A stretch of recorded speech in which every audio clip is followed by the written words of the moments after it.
How's it going, everyone? Michael Mechanical here with another auto electrical video.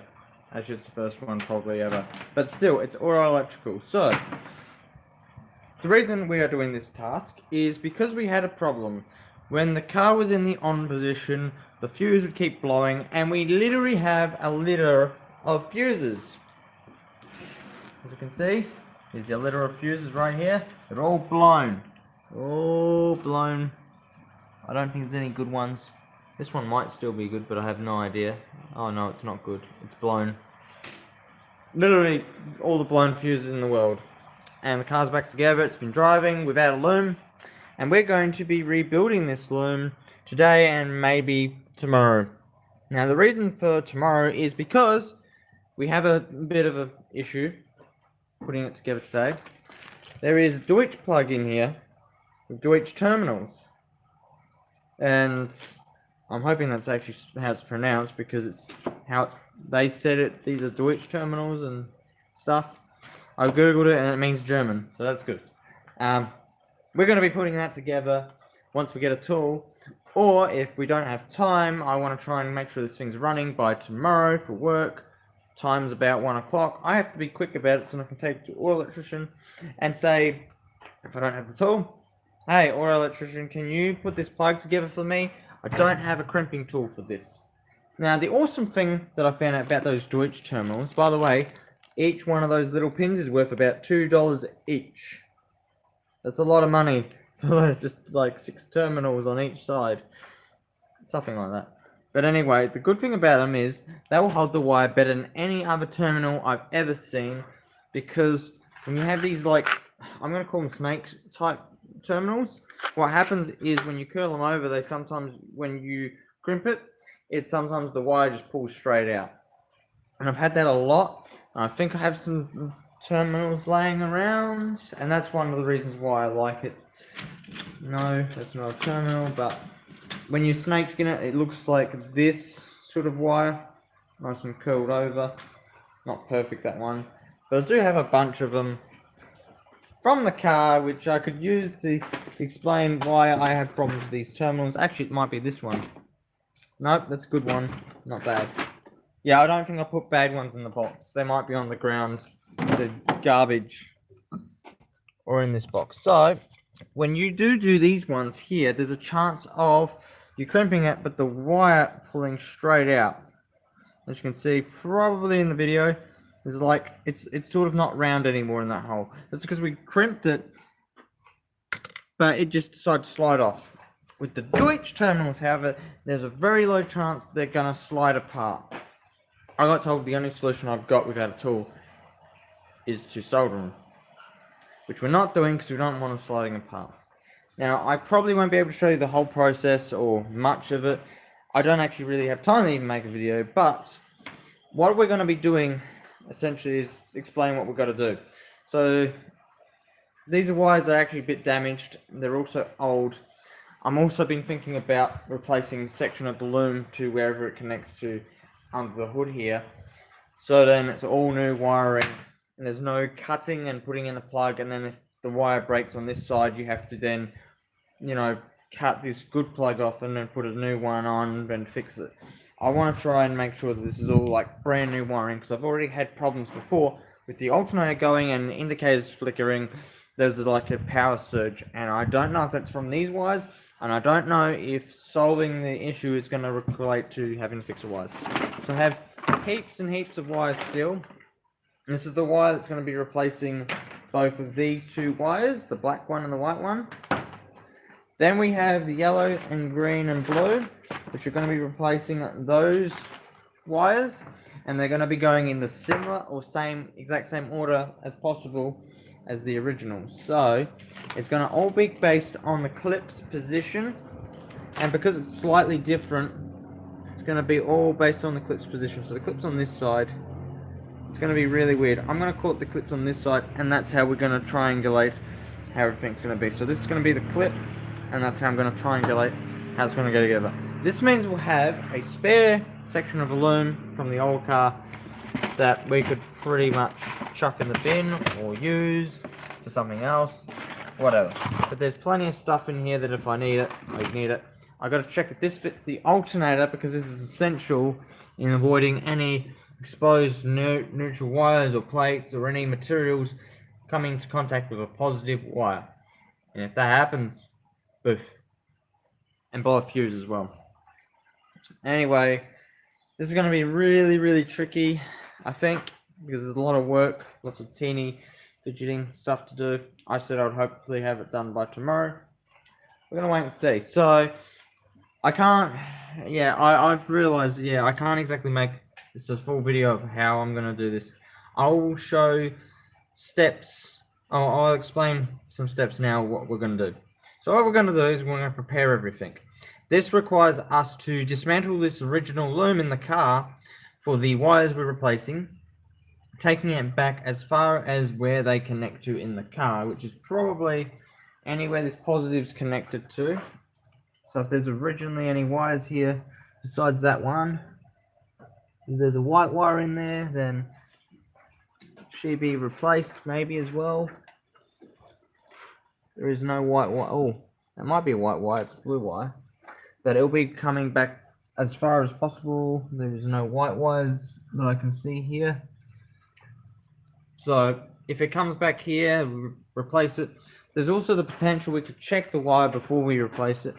The green, blue, and yellow wires, however, they're pretty old, they're pretty fragile, and there's a very good chance, compared to the white wire, there's a very good chance those wires are also damaged.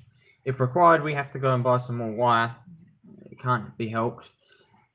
But in the meantime, we're going to focus on steps to do that. So prepping the surface and getting it all ready. Whatever we're cutting and replacing, we're going to do this way. After that, what we're going to do is we're going to then start figuring out assembly. So how we do that is essentially we get one end of the connectors ready. Any connectors that are going down the bottom of the engine, we're going to get ready and put in place, secure them, fix them to where they want to go.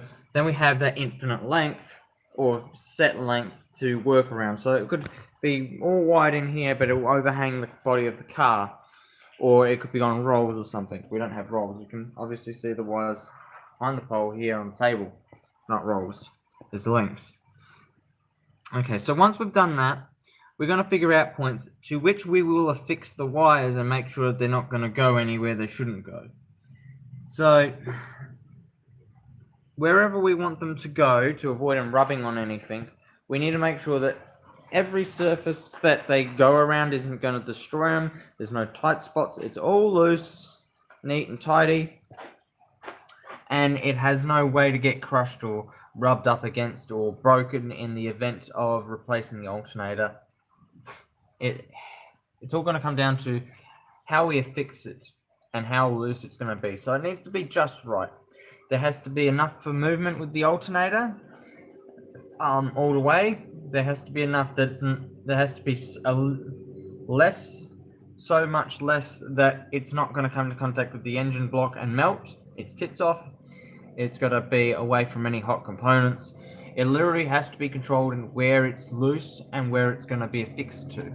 So we've got this tube, we've got this tube right here. We might be able to fix it to that. That tube is actually a little bit short, but if we replace it, it's a little bit of extra work. I'm not sure whether we should replace it or not at this point in time anyway. But in theory, it should be replaced, but it's not exactly tight. It used to be tighter than that. So if we want, we can replace that as well. That's just a little bit more of an expense. So what we do, we find points along there that we want to fix it to, where it's going to be so loose, it's going to be loose enough that when there's engine movement, because the engine is not quite 100% balanced, when it powers up, it's not going to tighten them and rub them off or rub them short. It's going to be tight enough that it's like it's a spring. So it's like curled up like this, and then it just releases as it needs to. So we curl up, we're tight, and then when the engine is revving its tits off, it expands like this. So to make sure it's got that nice movement in it, that it can't have a problem. that it's affixed to the 2 points, that it's going to banana from here. That's the flex point. It's where it should break contact. Once that's all set up down there, we then have the length of material up here, in which we will set the length in which we want to set the plugs up at. The plug's going to be set right here, where the plugs originally are. That's where they're seating. And then that's where we're going to put the end of the plug. That will be part 1 for this side of the engine bay. Now once that's done, we then take this end of the wiring and we set this one's limit. So we essentially go back to the original origin point, wire it all up there, and then bring the wires through, feed them through to where we want them. From that point there, where we feed them through, we then get the wires here and set the lengths just a little bit longer. So then, if you wanted to, you could have the plug. If you have to cut wires or anything, there's a little bit of material there to play. But there's also a little bit of material that, if there's tension anywhere, it's going to have freedom to move just a little bit. Enough that it's not going to be so tight that you can't get the plugs to reach each other and clamp. So it has to be, the minimum requirement for this plug is essentially when you have the 2 wires set lengths, they're not tight right now, but they're tight roughly here when they're overlapping like so. Because at this point they're going to connect, and at this point they're never going to connect. They don't need to be connected. It's going to have that little bit of play there, but here it's going to be like probably too tight.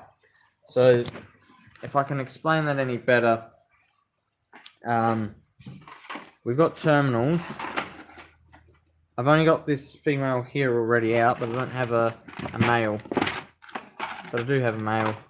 It's a yellow one, but I'm not using the yellow ones. So, when I'm talking about the plugs, I'm going to change camera around. I'm talking about the plugs. We all know how these things work. There's a female, that plugs into the female, like so. So, at this point in time, we need a little bit of play. It needs to be a little bit loose on this side, a little bit loose on this side. We want to set it so that it's loose or tight at this point, because it's where contact between here and here is not required. It's literally, I can pull it back and plug it in, and I've still got that extra bit of movement there if I need to play for the wire. So that's sort of the best way I can describe that. Okay, so on top of that, because we do not have the tool, the Deutsch terminal connector tool, once we've got all the wiring done here and sort of ready to go, any plugs that we cannot do, we will attach with wire to other wires that are connected and ready to go. We will take this to the auto electrician if we do not have our tool, and then we'll request them to connect everything for us. So that's how we're going to do that. I don't think there's any other information I can give other than the fact, use the proper tools. So when you're doing any terminals of any type, make sure you have the correct crimping tools to do the job. The top ones there are really, really important if you have terminals and wires like these, because when you put them in, it'll do the snake sort of thing, and it'll crush from both sides and sort of be like a snake. That would be really, really good. In some cases, you get terminals and plugs which are a bit bigger than expected. I'm trying to show you a snake skin that's too big, or probably too big. I got to get it out of the packet. So I apologize. I'll get this out of the packet and just rotate your device. Come on. I don't need to rotate the device. So, okay guys. This is the terminal I'm talking about. It's the snake's sort of skin one that I call it. Because you literally have to put it in here, and if it's not big enough, then unfortunately you can't exactly do it. So you sometimes have to make workarounds for that. In which case, if you can get the proper tool to do the job, awesome, excellent. Otherwise, I could take it to an electrician, or you could fold them over manually, in which case they might not be adequate, but at least you get the job done. I'm actually checking this to see if it's actually right. I don't know how to measure if it's right, but I normally use the middle ones. The middle ones are used for these ones here. These are only a little bit bigger than those ones.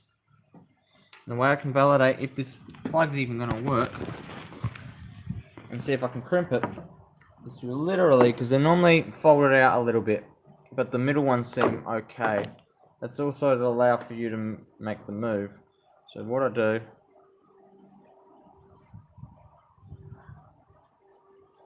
so that's adequate for this, that's maximum size. So that fits in there, and that's a sign that we got the right tool for this job, because it's literally just sitting in there. And it's not been crimped or anything, it just sits in there. So that's how we know it's a good one. Then with those legs, the long legs, we've got to pull them in a bit once we've got the wire in there, and then we crimp it with the biggest crimper tool we got, and then she'll be good. So that's how we're going to do it. Got the crimp tools, got everything we need except for one crimp tool to do the proper Deutsch terminal connectors and Deutsch plugs. Anyway guys, thanks for watching. I'm going to get this thing to work. I will show you in a little bit in future how things are going with it, the job, the wiring and all that, and see you then.